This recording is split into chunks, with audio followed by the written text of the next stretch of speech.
Well, greetings, folks. Your friendly neighborhood Rictus Gate here. I just want to do a quick video to address a little conversation in a hangout chat that Gary, Phoneybeetlemaniacxs, and I had. It was last night. The Cult of Honesty was having a hangout, and he was in the hangout, but he was chatting with me on the side. He was discussing that most recent video I put up about hallmarks of an all-good deity. And one of the things he says is, Rictus, all good God idea you had is interesting, but that's into really a theological idea. Okay, I'm trying to understand what he's saying here. But because God transcends human morals.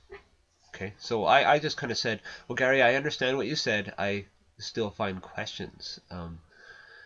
So he says, well, I think humans putting their moral judgments instead of the other way around is wrong. I guess the other way around being that God's moral judgments should go first. And I basically just said, I, with all due respect, can't help but disagree. And blame my brain, not me. Lots of laughs. Anyways, so I want to get to the crux of here. He said, well, we have similar morals, Rictus, which I find interesting. Yes. We obviously do. Most majority of humans kind of have at least a baseline similarity of morals. At least a baseline of some sort. And since we're both live in a Western society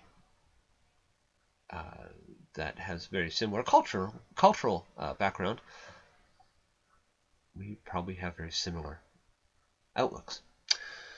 But that's not what I want to address.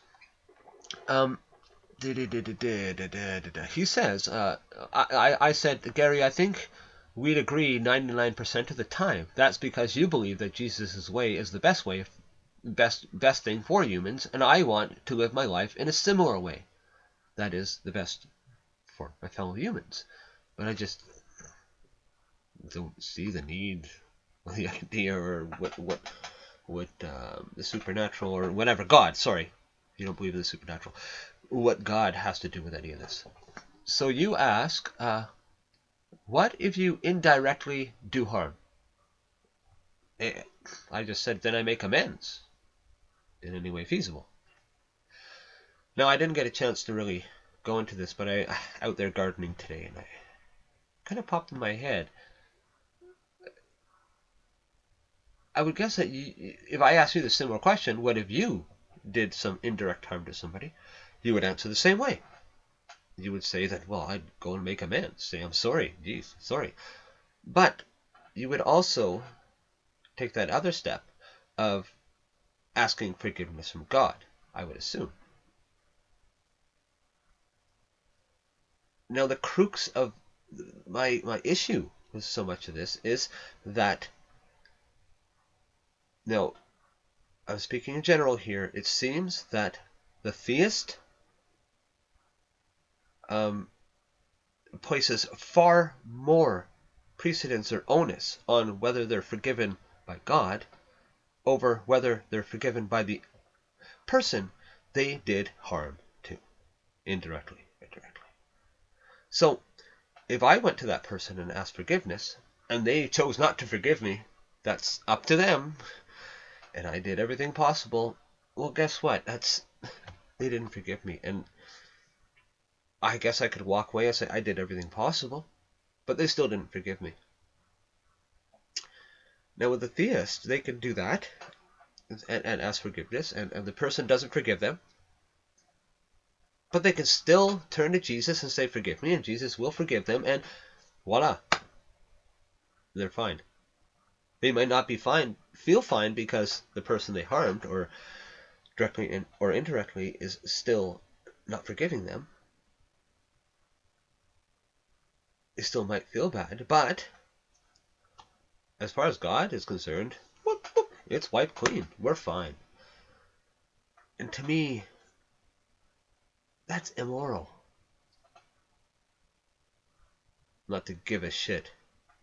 In a way, that's what it is to me. Not to give a shit about how you harmed a person. You care more about how this does some kind of harm to God or Jesus. Now, I'm just going to turn to some words of Jesus himself. In Matthew 10:28 is a particular verse. He's talking about going to the, whatever I tell you in the dark, speak in the light, and go to the housetops and preach the word. And do not fear those who kill the body, but cannot kill the soul. But rather fear him who is able to destroy both soul and body in hell. This is one of the teachings of Jesus I find highly questionable. Which is why I don't see why people put so much into the teachings of Jesus on morality, because he's sorry, that's immoral. And another thing that he teaches that I find questionable, when he's asked about to summarize the commandments, and he says, "You shall love the Lord your God with all your heart, with all your soul, and with all your mind. This is the first and great commandment. And the second is like it. You shall love your neighbor as yourself." What's the point of the first part? If you really think about it, folks, really think about it, that is unethical. No matter how benevolent or how good that being or that creature or whatever it is, I'm sorry, that is an unethical statement to make. And coming from the moral quintessence of the quintessence of morality, supposedly, makes me question, well, maybe there isn't. Maybe he isn't the quintessence of morality. In fact, nobody embodies the quintessence of morality. So, Gary, I gotta ask you, what if you would indirectly do harm? What do you do? Anyways, I think I rambled on a little bit too much. Talk to you folks later. Salut.